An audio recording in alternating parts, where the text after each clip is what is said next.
ফজরের নামাজ বহুত গুরুত্বপূর্ণ। আমাদের নবী সাল্লাল্লাহু আলাইহি সাল্লাম রবিউল আউয়াল মাসের সোমবারে সর্বশেষ উম্মতকে, নবীর সাহাবীদেরকে মসজিদে ফজরের নামাজের সময় দেখা, মসজিদ ভরা দেখে খুশি হয়েছিলেন এবং নবীজি চোখের পানি ফেলে কাঁদছিলেন।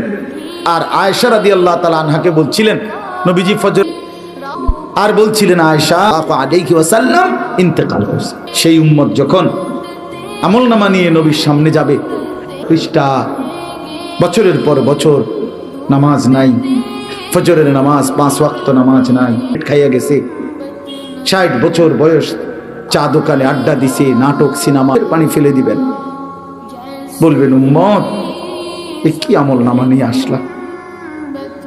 এটাই শ্রেষ্ঠ নবীর শ্রেষ্ঠ।